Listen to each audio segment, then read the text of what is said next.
Tarik ses. Semongko. Kini tinggal aku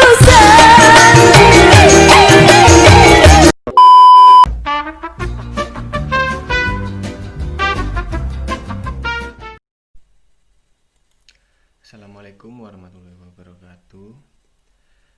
Di sini kelompok kami akan menjelaskan materi tentang perencanaan sistem informasi.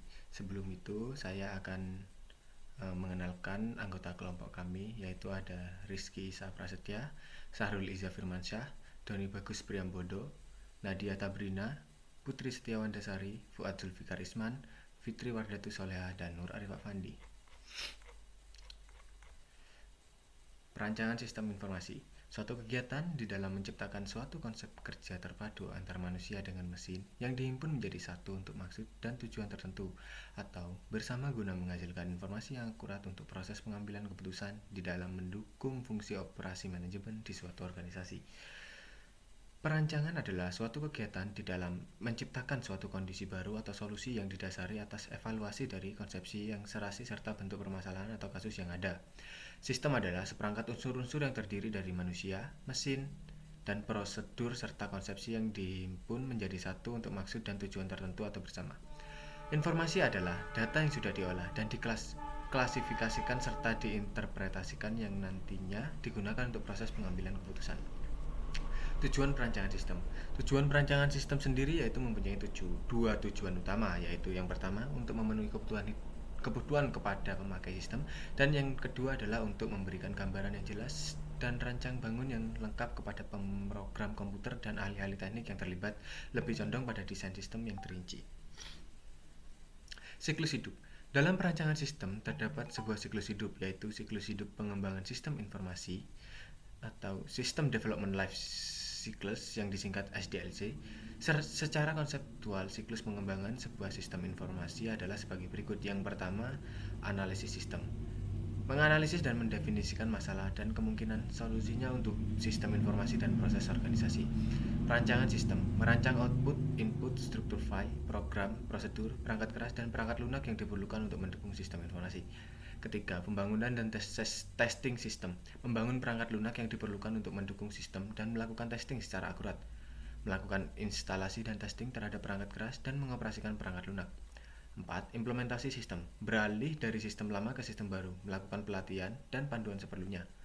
Operasi dan perawatan. Mendukung operasi sistem informasi dan melakukan perubahan atau tambahan fasilitas. Dan yang terakhir yaitu evaluasi sistem. Mengevaluasi sejauh mana sistem telah dibangun dan seberapa bagus sistem telah dioperasikan.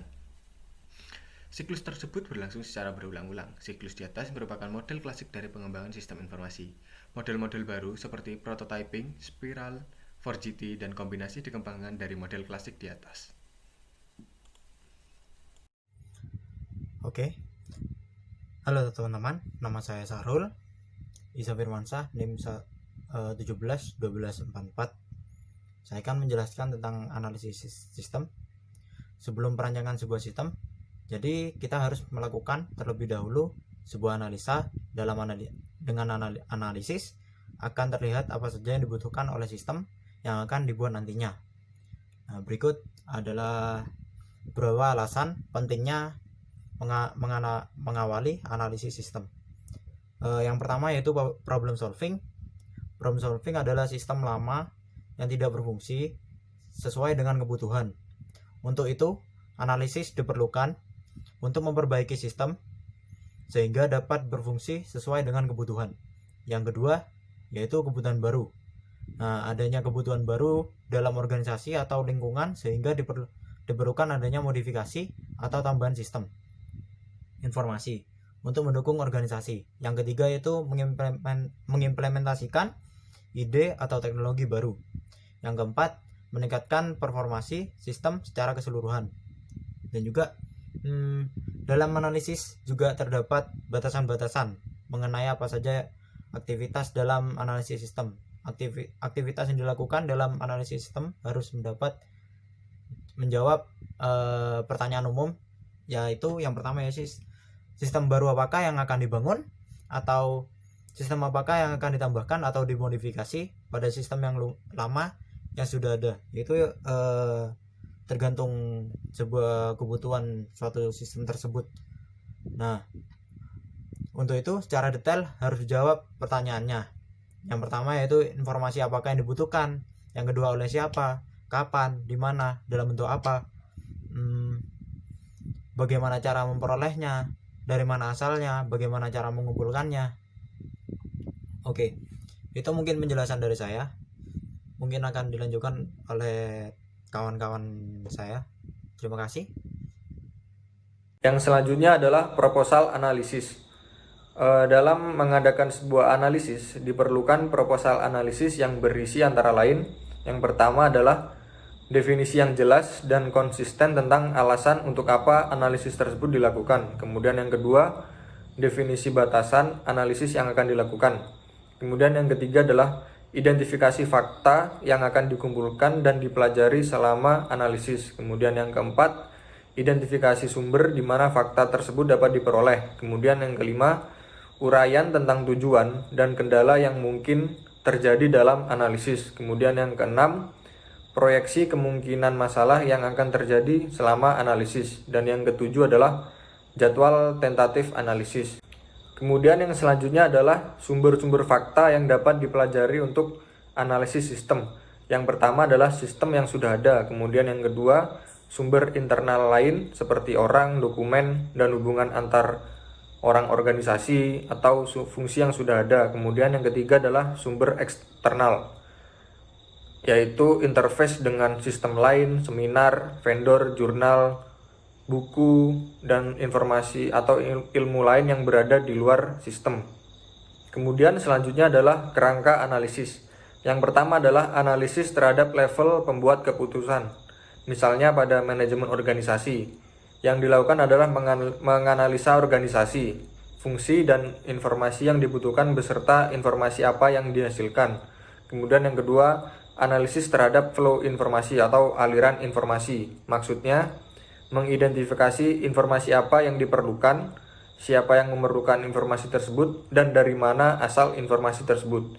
Kemudian yang ketiga adalah analisis terhadap input dan output. Dalam analisis ini digunakan teknik dan alat bantu seperti interview, kuesioner, observasi, sampling, dan dokumen gathering, kemudian chart atau diagram, kemudian tabel keputusan, dan metrik. Baik, di sini saya akan menjelaskan laporan hasil analisis. Di dalam laporan hasil analisis harus terdapat yaitu yang pertama, uraian alasan dan batasan analisis. Yang kedua, deskripsi sistem yang ada dan operasinya. Yang ketiga, uraian tujuan dan kendala sistem. Yang keempat, deskripsi tentang masalah-masalah yang belum teratasi dan berpotensi masalah. Yang kelima, uraian asumsi-asumsi yang akan diambil oleh analisis sistem selama proses tersebut. Yang keenam, rekomendasi-rekomendasi sistem baru dan untuk kebutuhan desain awal. Yang ketujuh, proyeksi kebutuhan sumber daya dan biaya yang diharapkan. Selanjutnya yaitu kategori aspek kelayakan. Di dalam kategori aspek kelayakan ini ada 4 kategori. Yang pertama yaitu kelayakan teknis. Kelayakan teknis ini berhubungan dengan perangkat lunak dan perangkat keras. Yang kedua, kelayakan ekonomi.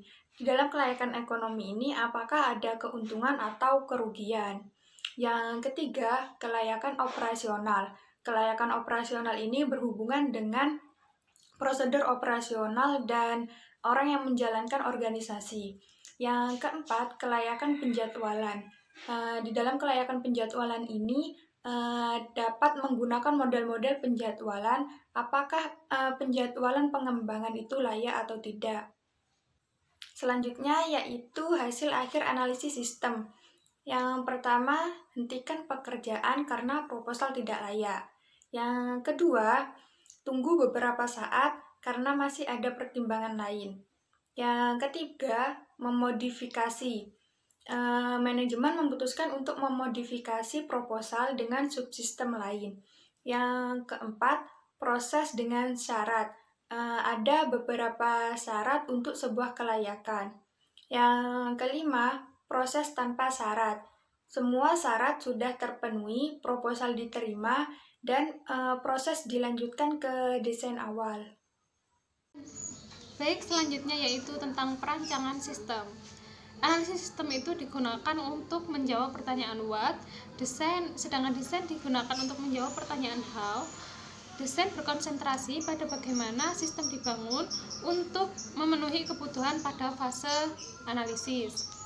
Nah, elemen-elemen pengetahuan yang berhubungan dengan proses desain yang pertama yaitu sumber daya manusia. Bertumpu pada 5 unsur organisasi yaitu man, machines, material, money, and methods. Yang kedua yaitu informasi, kebutuhan dari pemakai. Informasi yang diperoleh dari pemakai selama fase analisis sistem. Dan yang ketiga yaitu kebutuhan sistem, yaitu hasil dari analisis sistem. Dan yang keempat yaitu metode pemrosesan data, yaitu apakah manual, elektromekanikal, atau password card, atau computer based. Dan yang kelima yaitu operasi data. Ada beberapa operasi data, antara lain yaitu capture, classify, arrange, summarize, calculate, store, retrieve, reproduce, and disseminate. Yang keenam yaitu alat bantu desain seperti DVD, DCD, DD, decision table, dan lain-lain. Yang selanjutnya yaitu langkah-langkah dasar dalam proses desain. Nah, yang pertama yaitu mendefinisikan tujuan sistem. Tidak hanya berdasarkan informasi pemakai, akan tetapi juga berupa telaah dari abstraksi dan karakteristik keseluruhan kebutuhan informasi sistem. Dan yang kedua yaitu membangun sebuah model konseptual berupa gambaran sistem secara keseluruhan yang menggambarkan satuan fungsional sebagai unit sistem. Yang ketiga yaitu menerapkan kendala organisasi, menerapkan kendala-kendala sistem untuk memperoleh sistem yang paling optimal. Yang keempat yaitu mendefinisikan aktivitas pemrosesan data, yaitu pendefinisian ini dapat dilakukan dengan pendekatan input, proses, lalu output. Yang kelima yaitu menyiapkan proposal sistem desain. Proposal ini diperlukan untuk manajemen apakah proses selanjutnya layak untuk dilanjutkan atau tidak. Nah, hal-hal yang perlu diperhatikan atau disiapkan dalam penyusunan proposal ini adalah yang pertama, menyatakan ulang tentang alasan untuk mengawali kerja sistem termasuk tujuan atau objektif khusus dan yang berhubungan dengan kebutuhan user dan desain sistem. Dan yang kedua yaitu menyiapkan model yang sederhana akan tetapi menyeluruh sistem yang akan diajukan. Yang ketiga yaitu menampilkan semua sumber daya yang tersedia untuk mengimplementasikan dan merawat sistem. Dan yang terakhir yaitu mengidentifikasi asumsi kritis dan masalah yang belum teratasi yang mungkin berpengaruh terhadap desain sistem akhir. Nah, yang selanjutnya akan dijelaskan oleh teman saya. Materi selanjutnya akan dilanjutkan oleh saya, yaitu prinsip dasar desain. Ada 2 prinsip dasar desain. Yang pertama adalah desain sistem monolitik dan yang kedua adalah desain sistem modular. Perbedaannya adalah kalau desain sistem monolitik itu ditekankan pada integrasi sistem, resource mana yang bisa diintegrasikan untuk memperoleh sistem yang efektif, terutama dalam cost atau harga. Yang kedua adalah desain sistem modular, yaitu ditekankan pada pemecahan fungsi-fungsi yang memiliki independensi rendah menjadi modul-modul atau subsistem fungsional yang terpisah sehingga memudahkan kita untuk berkonsentrasi mendesain per modul. Sebuah sistem informasi dapat dipecah menjadi 7 subsistem fungsional, antara lain data collection, data processing, file update, data storage, data retrieval, information report, dan data processing control. Yang selanjutnya adalah Petunjuk umum dalam desain subsistem fungsional sebuah sistem informasi. Nah, ini petunjuk umumnya. Ada banyak, ada 16. Yang pertama yaitu sumber data sebaiknya hanya dikumpulkan sekali sebagai input ke sistem informasi. Yang kedua adalah akurasi sumber data sangat tergantung pada banyaknya langkah untuk merecord, collect, dan prepare data untuk processing. Semakin sedikit langkah, semakin akurat. Yang ketiga adalah data yang dihasilkan dari sistem berbasis komputer sebaiknya tidak dimasukkan lagi ke sistem. Yang keempat, pewaktuan yang diperlukan untuk mengumpulkan data harus lebih kecil dari pewaktuan informasi tersebut diperlukan. Yang kelima, perlu pemilihan cara pengumpulan data yang optimal atau yang efektif. Yang keenam, pengumpulan data tidak harus online, melainkan tergantung dari kebutuhan informasi. Yang ketujuh, semua sumber data harus dapat divalidasi dan diedit segera setelah dikumpulkan. Yang kedelapan, data yang sudah divalidasi sebaiknya tidak divalidasi pada proses selanjutnya. Kesembilan, total kontrol harus segera dicek lagi sebelum dan sesudah sebuah aktivitas processing yang besar dilakukan. Ke-10, data harus dapat disimpan hanya di satu tempat dalam basis data kecuali ada kendala sistem. Ke-11, semua file data sebaiknya memiliki prosedur entry dan maintenance. 12, semua data harus dapat dicetak dalam format yang berarti untuk keperluan audit. Yang ke-13, file transaksi harus di-maintain paling tidak dalam satu siklus update ke basis data.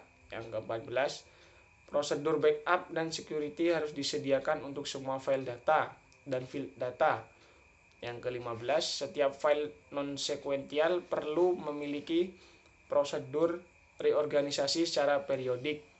Dan yang terakhir adalah semua file data harus memiliki tanggal update atau akses penyimpanan terakhir. Selanjutnya akan dilanjutkan oleh teman saya. Di sini saya akan melanjutkan penjelasan dari konsep sistem, di mana definisi sistem sendiri yaitu kumpulan dari elemen-elemen yang saling berinteraksi dengan mencapai tujuan tertentu. Selanjutnya ada beberapa karakteristik sistem. Yang pertama yaitu komponen-komponen sistem yang terdiri dari suprasistem dan subsistem. Yang kedua, batasan sistem yaitu merupakan batasan antara sistem dengan sistem lainnya atau lingkungan luar. Yang ketiga adalah lingkungan luar adalah apapun di mana batas luar sistem yang mempengaruhi operasi sistem. Yang keempat ada penghubung sistem yang merupakan media penghubung antara suatu subsistem dengan subsistem lainnya. Melalui media penghubung ini dapat memungkinkan sumber daya mengalir dari subsistem satu dengan subsistem lainnya. Yang kelima ada input sistem yaitu energi yang dimasukkan ke dalam sistem. Yang keenam ada output sistem di mana hasil dari energi yang diolah dan diklasifikasikan menjadi keluaran yang berguna. Yang ketujuh merupakan pengelola sistem di mana pengelola sistem ini merupakan pengolahan dari pemasukan yang menjadi pengeluaran. Yang terakhir ada sasaran sistem yaitu di mana suatu tujuan atau goals yang akan diharapkan dari sebelumnya. Selanjutnya definisi informasi adalah data yang diolah yang mempunyai arti bagi penggunanya. Di mana siklus informasi ini ada beberapa. Yang pertama data, input data, proses, output, terus penerimaan, keputusan, hasil tindakan, dan database. Selanjutnya, kualitas informasi bergantung pada 3 hal. Yang pertama, data yang akurat, yang kedua, tepat pada waktunya, dan yang ketiga, harus relevan. Baik, selanjutnya yaitu ada definisi sistem informasi. Definisi sistem informasi yaitu suatu sistem di dalam suatu organisasi yang mempertemukan kebutuhan pengolahan transaksi harian, mendukung operasi bersifat manajerial dan kegiatan strategis dari suatu organisasi, dan menyediakan pihak luar tertentu dengan laporan yang diperlukan. Pengembangan sistem dapat diartikan menyusun suatu sistem yang baru untuk menggantikan sistem yang lama secara keseluruhan atau memperbaiki sistem yang telah ada. Perlunya atau penyebab pengembangan sistem adalah adanya permasalahan-permasalahan pada sistem lama. Lalu, untuk meraih kesempatan atau opportunity, adanya instruksi dan yang terakhir yaitu adanya instruksi atasan. Sistem life cycle atau siklus hidup pengembangan sistem dibagi menjadi 4, yaitu ada perencanaan atau planning system, analisis atau analisis sistem, desain sistem, dan implementasi sistem. Tim pengembangan sistem yaitu ada 2, analisis sistem yaitu ada manajer, ketua, dan analisis junior. Lalu ada programmer, program aplikasi senior dan junior. Metodologi atau pendekatan perancangan sistem. Pendekatan terstruktur merupakan pendekatan yang memerlukan alat-alat dan teknik-teknik. Pendekatan sepotong melawan pendekatan sistem merupakan pendekatan pengembangan sistem yang menekankan pada suatu kegiatan atau aplikasi tertentu saja. Lalu, pendekatan bawah naik melawan pendekatan atas turun merupakan pendekatan dari level bawah organisasi, yaitu pendekatan mulai dari transaksi dan sampai ke strategi atau dari pendekatan strategi ke pendekatan transaksi. Lalu pendekatan sistem menyeluruh lawan pendekatan moduler, dan pendekatan lompatan jauh lawan pendekatan berkembang. Lalu ada pendekatan berorientasi objek, dan yang terakhir yaitu pendekatan berbasis web.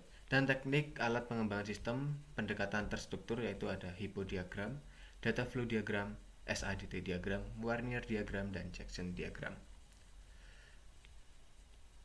Sekian presentasi dari kelompok kami. Mohon maaf apabila ada kekurangan. Semoga materi yang kelompok kami sampaikan bermanfaat untuk teman-teman semuanya. Terima kasih atas perhatiannya. Wassalamualaikum warahmatullahi wabarakatuh.